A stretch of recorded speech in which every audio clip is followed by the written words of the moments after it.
Bienvenidos! Hoje eu quero te fazer uma pergunta. Independente de qual seja o objetivo, aquilo que fez você querer aprender espanhol, você acha que a escrita é importante? Quando a gente aprende um idioma, é sempre para nos comunicarmos, certo? É para isso que serve o idioma, né? Para estabelecer a comunicação. E a comunicação se estabelece de duas formas: falando ou escrevendo.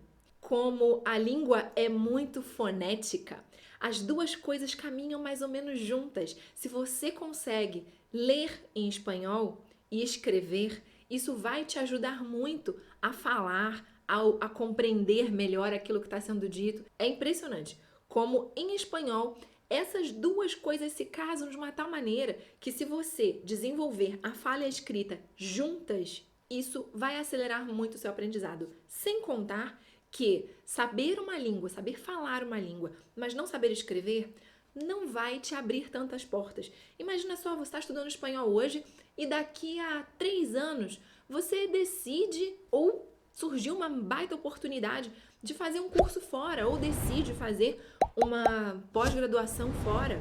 Só que para isso você vai precisar não só saber entender o professor e saber falar, debater na aula, expor as suas dúvidas, você vai precisar também escrever, produzir um trabalho acadêmico. E é por isso que no vídeo de hoje eu vou te dar 6 dicas de ortografia em espanhol. Então já pega o seu caderno que a gente vai falar da primeira. E as duas primeiras regras facilitam muito a nossa vida porque são regras que também temos em língua portuguesa. A primeira é, antes de P e B, só se usa M.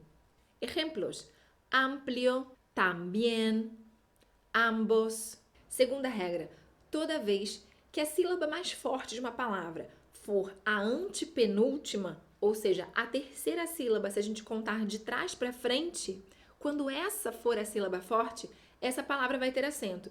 Em português, nós chamamos essas palavras de proparoxítonos.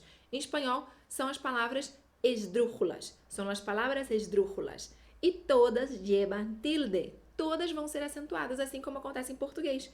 América, África, lámpara.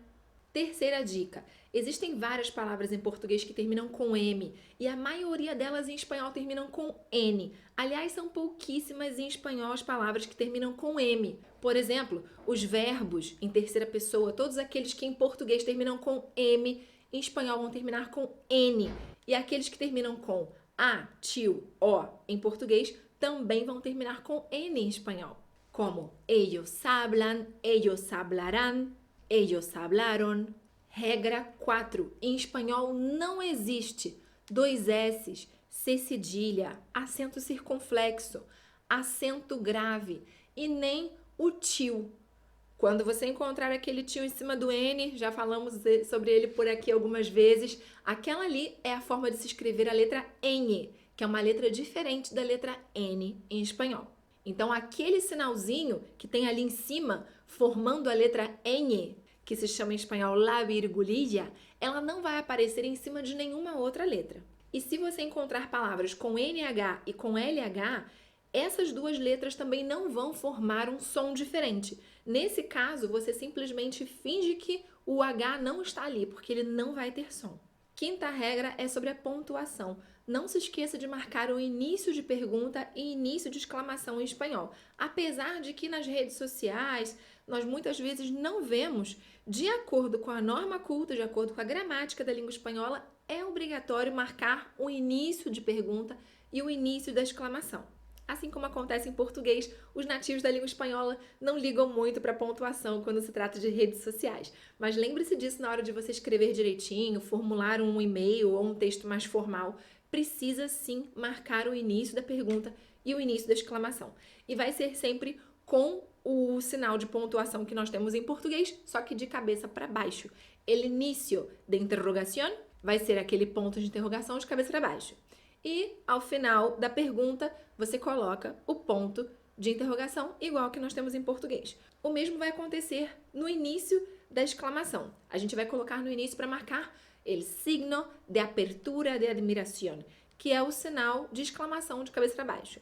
Ao final da frase, E ao final da frase, coloca o sinal de exclamação igual que a gente tem em português. A dica número 6 é sobre verbo e pronome. Toda vez que tiver um pronome depois do verbo, a gente não vai usar hífen como acontece em português. Ele vai ficar junto do verbo, vai ser uma sílaba mais que o verbo vai ter ganhado ali. Ué, então não tem hífen em espanhol? Tem sim, em algumas situações. Para separar verbo de pronome, nunca. Exemplo, tengo que irme.